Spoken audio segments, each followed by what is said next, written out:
பியூசியில் படிக்கும்போது ஹரிக்கன் லைட்டா ஸ்ட்ரீட் லைட்டா? ஸோ நீங்கள் ஸ்ட்ரீட் லைட். பியூசி படிக்கும்போது ஹரிக்கன் லைட் தான். அப்போ தான் ஆசிரத்துக்கு கரண்ட்டு வந்துருந்துச்சு. ஏற்ற வீட்டில் தான் லைட்டு போட்டிருந்தாங்க, ஒரு பல்பு. அவங்ககிட்ட பெர்மிஷன் கேட்டு அங்கே போய் இருந்து படிச்சுட்டு வந்தேன். அது வேறு அவங்க வந்து ஸ்டான்லி சீக்கிரம் கரண்ட்டு பில்லு வந்துரும்பாங்க. ஸோ அப்படி தான் நான் படித்தேன். அதனால் ஒன்றும் குறைஞ்சி போகலையே. ஸோ நம்ம பிள்ளைங்களுக்கு வந்து இப்போ நம்ம வந்து எல்லாம் கம்பேர் பண்ணுறாங்க, பியர் ப்ரெஷருங்கிறோம். அந்த காலம் பியர் ப்ரெஷர் இல்லாமல் போச்சு. எல்லாம் பெற்றோர் வந்து நம்ம எந்த அளவுக்கு நம்ம அதை ஸ்ட்ரீம் லைன் பண்ணுறோமோ அதை பொறுத்து தான். அப்படி நான் நினைக்கிறேன். நான் just asking this question, it will help all of us. இந்த மாதிரி ஒரு டிஃபிகல்ட் பேக்ரவுண்ட்லேருந்து வரும்போது, my father was a driver. when God lifts you up, suddenly people are coming, உங்களை தேடி வருகிறாங்க. நிறைய பேர் உங்களுக்கு மேலே இருக்கக்கூடிய அழைப்பை அங்கீகரிக்கிறாங்க. நீங்கள் ஐஐடி முடிச்சிட்டிங்க, சிஎம்சியில் வேலை செய்கிறீங்க. இந்த மாதிரி சமயத்தில் ஊழியத்தில் ஃபெய்த்ஃபுல்லாக ஆரம்பிக்கிறவங்க ஒரு பர்டிகுலர் பாயிண்டில் பாப்புலாரிட்டி வந்த பிறகு they get carried away. But you are grounded. What keeps you grounded? எனக்கு அது ஒரு ப்ராப்ளமாகவே இல்லை. எனி டே எனக்கு அது ப்ராப்ளமாகவே இல்லை. அது ஒரு சேலஞ்சாகவும் இல்லை, ப்ராப்ளமாகவும் இல்லை. எனக்கு ஐ ஹேட் நோ ப்ராப்ளம். இப்போ எந்த காரணத்தை ஐ ஆம் what I am by the grace of God. I do what I do by the grace of God. நான் இருக்கிறது தேவ கிருபை, நான் இயங்குறது தேவ கிருபை. அது உள்ள இது பண்ண பிறகு இதெல்லாம் பெரிஃபரல் இஷ்யூ, ஃப்ரில்ஸ். இவ்வளோ ஃபினான்ஷியல் பிரச்சனைகள்லாம் இருந்தாலும் என்னைக்காவது கடன் வாங்கியிருக்கீங்களா? வாங்க விட மாட்டாங்க எங்கள் அம்மா. இல்லை, அதை படிச்சுட்டேன். எப்படின்னு சொன்னால் அதுக்கு ஒரு சின்ன உதாரணம் சொல்லிடுவா. நான் தான் கிளாஸ் பீப்புள் லீடர், நான் தான் ஸ்கூல் பீப்புள் லீடர். எஸ்கர்ஷன் போகும்போது என்டையர் ஸ்கூல் போகும், தெருவில் போவாங்க, ஸ்கூல் பேண்ட் அடிச்சுட்டு போகும். ஸ்கூல் பீப்புள் லீடர் தான் முன்னால் அந்த ஸ்கூல் ஃப்ளாகை பிடிச்சிட்டு போகணும், கம்பீரமாக நடந்து போகணும். பட் எங்கள் அம்மா வந்து எஸ்கர்ஷனுக்கு போக முடியாதுன்ட்டாங்க. 20 ரூபா தான் எஸ்கர்ஷனுக்கு, போகக்கூடாதுன்ட்டாங்க. ஏன்? காசு இல்லை. வாத்தியார் வீட்டுக்கு வந்துட்டார். அன்பக்கா, ஸ்டான்லி தான் school people leader, class first, நீங்கள் அனுப்புங்க, நாங்கள் காசு போட்டுறோம், நீங்கள் மாதம் 5 ரூபா கொடுங்க அப்படின்னாங்க. எங்கள் அம்மா நோன்ட்டாங்க. லோனெல்லாம் கூடாது ஐயா. வாசலில் உட்காந்து எனக்கு பதிலாக ஒவ்வொரு கிளாஸ்லேயும் வந்து சிபிஎல், ஏசிபிஎல், அது மாதிரி எஸ்பிஎல், ஏஎஸ்பிஎல் தான் குத்துக்கிட்டு போனான். உட்காந்து நான் அப்படியே பார்த்துட்டு அழுதுகிட்டே இருந்தேன்.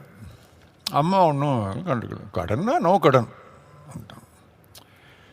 இன்னைக்கு என் கூட படித்த எல்லா ஸ்டூடெண்ட்ஸை விட அதிகமான கண்ட்ரிஸ் உலகத்தில் போனது நான் தான்.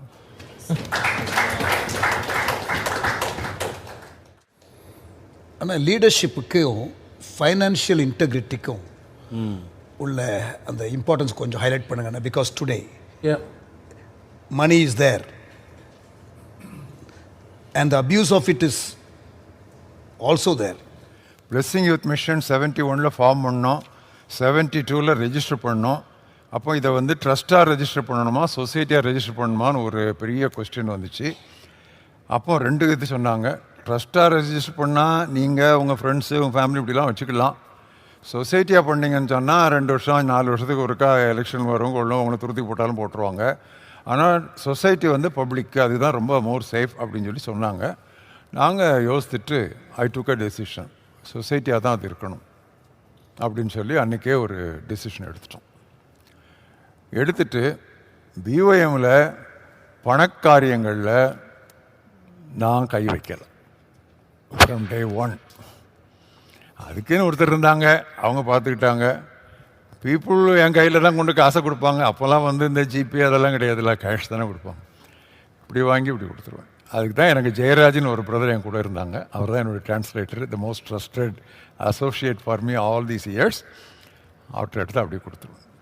அவங்களோட கரஸ்பாண்டன்ஸை அவரே வச்சுக்க சொல்லுவேன். ஃபாரின் போயிட்டு வருவேன், நிறைய பேர் பணம் கொடுக்குறது கொள்வது அது இதெல்லாம் வரும்.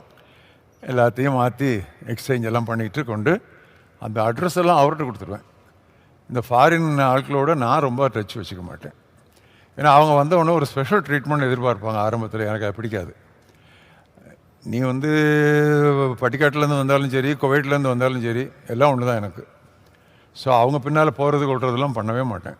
ஏன்னா நான் கண்டுபிடிச்சது பணக்காரங்களை விட ஏழைகள்கிட்ட தான் பண்பு ஜாஸ்தி. ஆமே. இதை நான் கண்டுபிடிச்சேன், நெடுக்கவே கண்டுபிடிச்சேன். அதனால நான் அந்த காரியங்கள்லாம் நீங்களே கரெஸ்பாண்ட் பண்ணிக்கங்கன்னு வச்சுக்குவேன். அவங்களுக்கு ஒரு ஸ்பெஷல் ட்ரீட்மெண்ட் கொடுக்க மாட்டேன். அப்போ அந்த பணங்கிறது எப்போவுமே என்னை ஒட்டலை, அது எப்போவுமே ஒட்டலை. பண ஆசை எல்லா தீமைக்கும் வேறாக இருக்கிறதுன்னு சொல்லிட்டு அதை நிறுத்தலை. நீயோ தேவனுடைய மனுஷனே, தேவனுடைய பிள்ளையேன்னு சொல்லலை, மனுஷனே, நீயோ தேவனுடைய மனுஷனேன்னு வர்றாரு. அந்த மனுஷனேங்கிற வேடையை அங்கே கொண்டாடுறாரு. அவன் பாவம் வாலிபன், அவனை பார்த்து நீயோ தேவனுடைய மனுஷனேங்கிறார். நீயோ தேவனுடைய பிள்ளையேன்னு சொல்லலை. அப்போ தேவனுடைய மனுஷனுக்கு தான் அந்த ஏரியாவில் பிரச்சனை ரொம்ப ஜாஸ்தி. அநேகர் தங்களை உருவ குத்தி கொண்டிருக்கிறார்கள். அங்கே தான் நல்லா நான் கண்டுபிடிச்சது, புரிய முடியல. இந்த மணி அண்ட் மெசேஜ் இது ரெண்டும் கொஞ்சம் எப்படியோ ஒரு ஈக்குவேஷனால் இருக்க தான் செய்யுது. ஆனால் அப்படி இருக்கணும்னு அவசரம் இல்லை. நல்லா ரிச்சாக இருந்தோம், நல்லா பேசலாம். ஆனால் நான் எடுக்கவே பார்த்ததில் அந்த ஆரம்பத்தில் ஹம்புளாக பிகினிங்கில் சிம்பிள் லைஃப்பில் இருக்கிறவங்ககிட்ட இருக்கிற அந்த ஆழம், அந்த சாராம்சம் அவங்க ரொம்ப மேலே போன பிறகு, ரொம்ப அந்த துட்டில் போன பிறகு ரொம்ப குறைஞ்சிருச்சு. அப்படி இருக்க வேண்டிய அவசியம் இல்லை, ஆனால் அப்படி இருக்குது. சாரி, என்னுடைய அப்சர்வேஷன். இப்போ உள்ள காலகட்டங்களில் இப்போ நீங்கள் சொல்கிற மாதிரி இருந்தால் இவனுக்குள்ளே ஏதோ குறை இருக்குது, ப்ராஸ்பெரிட்டி இல்லை, இதை நீங்கள் சொல்கிறத நாங்கள் வரவேற்கிறோம், நாங்களும் அப்படி வாழ ப்ராக்டிஸ் பண்ணிகிட்ருக்குறோம். ஆனால் இக்கால சமுதாயத்தில் ஒரு 40 years 45 years ஒரு பாஸ்டர் எவாஞ்சலிஸ்ட்டை பார்க்கும்போது, ஒரு காரில் இறங்கினா அவன் பெரிய ஆள், ஒரு ஆட்டோவில் இறங்கினா அவன் சாதாரண ஒரு ஆள், அவனை ட்ரீட் பண்ணுற விதமே ஒரு வித்தியாசமாக இருக்குது அப்படிங்கிற ஒரு கால சூழல், ஸ்டேட்டஸ் சிம்பல் அப்படி இருக்குது. ரெண்டாவது இதுக்கு ஏற்றாப்புல நிறைய இந்த ப்ராஸ்பரிட்டி காஸ்பல் நீங்கள் சொல்கிறீங்களா, முதல் 10 வருஷம் நல்லா பேசுனாங்க, அடுத்த 10 வருஷம் வேறு மாதிரி ட்ராக் மாறுறாங்க, கேட்டால் என் கத்தர் எங்களை இந்த மாதிரி நடத்துகிறாரு அப்படின்றாங்க. அதை பார்க்குற இக்கால பாஸ்டர்ஸும் இவாஞ்சலிஸ்ட்டும் எதை ஃபாலோ பண்ணுறதுங்கிற ஒரு கன்ஃபியூஷனில் இருக்காங்கண்ணே. என்ன சொன்னீங்க, ப்ராஸ்பரிட்டி காஸ்பல் இன்றைக்கி பயங்கர தாக்கத்தை ஏற்படுத்தியிருக்கு. இன்றைக்கி மட்டும் இல்லை, என்றைக்குமே அது தாக்கம் தான். ஏன்னு சொன்னால் பவுல் அப்போஸ்தலன் பிலிப்பியருக்கு எழுதும்போது என்ன சொல்கிறார், கிளியராக சொல்கிறாரு, நீங்கள் எங்களை பின்பற்றுபவர்கள் ஆகுங்கள், ஏனென்றால் அநேகர் வேறு விதமாக நடக்கிறார்கள். அநேகர் மெனி வேறு விதமாக நடக்கிறார்கள் சொல்லிட்டு, அது என்ன வேறு விதம்? அவர்கள் வயிறு தான் அவர்களுக்கு தேவன், பரலோகத்துக்குரிய சிந்தியாமல் பூமி கொடுத்த வேலையே அவர்கள் சிந்திக்கிறார்கள். அப்போ ப்ராஸ்பரிட்டி டாக்டர் இன்றைக்கி வந்ததில்லை, பிலிப்பு அவர் இப்போ பவுல் காலத்தில் இருந்துச்சு. அப்பவும் அநேகர் வேறு விதமாக நடக்கிறார்கள் அப்படின்னு சொல்லனா அவர் அந்த எங்களை பின்பற்றுங்கள் அவங்கள மாதிரி இல்லை. அப்போ அந்த ப்ராஸ்பரிட்டி டாக்டரின் are prosperity preachers outnumbered the genuine preachers of God's word. இன்னைக்கு இல்லை.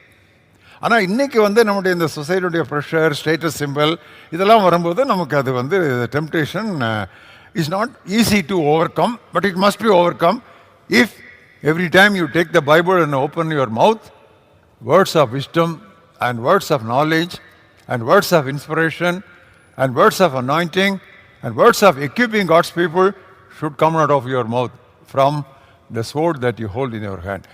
இந்த ஈக்குவேஷனை மாற்றவே முடியாது. Have I conveyed the message properly? Yes. Yeah. Yes. ஆனால் நீங்கள் லீடர்ஷிப்பை பற்றி ஒரு 60 காரியங்கிட்ட எழுதுனேன்னு சொன்னீங்க நேற்று பேசிகிட்டு இருக்கும்பொழுது. Certain things because of who you are, your character, நீங்கள் வளர்ந்த விதத்தில் உங்களுக்கு it has been beneficial to face certain issues. எனக்கு அதெல்லாம் பிரச்சனை இல்லைன்னு சொல்லிட்டு நீங்கள் சொல்லிட்டீங்க. சில காரியங்கள் நான் கேட்டேன், உங்களுக்கு பிரச்சனை, எனக்கு அது பிரச்சனை இருந்ததே இல்லைன்றீங்க. பட் ஆவரேஜ் லிசனர்ஸுக்கு are there certain handles which they need to be careful?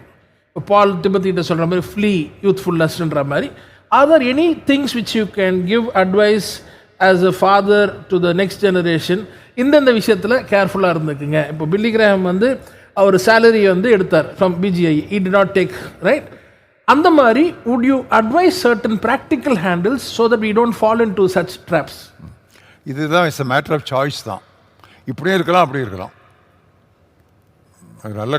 நல்லா புரிஞ்சுக்கங்க, இந்த வார்த்தை ரொம்ப முக்கியம், சாய்ஸ். இப்படியும் இருக்கலாம், அப்படியும் இருக்கலாம், உங்கள் சாய்ஸ் தான். நான் வந்து 33 இயர்ஸ் மிஷன் சீஃப் எக்ஸிக்யூட்டிவாக இருந்தேன். I was the founder, I was the leader. நான் ஃபுல் டைம் ஒர்க்கு வந்த உடனே எனக்கு என்ன அட்வைஸ் கொடுத்தாங்கன்னா, நீங்கள் வந்து எங்கிட்ட அலவன்ஸ் எடுக்காதீங்க, மிஷனில் இருந்து காணிக்கைகள் உங்களுக்கு வர்றதை நீங்கள் எடுத்துங்க. நான் என்ன நத்திங் டூயிங், மிஷினரி மாதிரி தான் நானும் வந்து சேலரி எடுப்பேன் அப்படின்னு சொல்லி என்னை ரோலில் போடுங்க அப்படின்னு சொன்னேன்.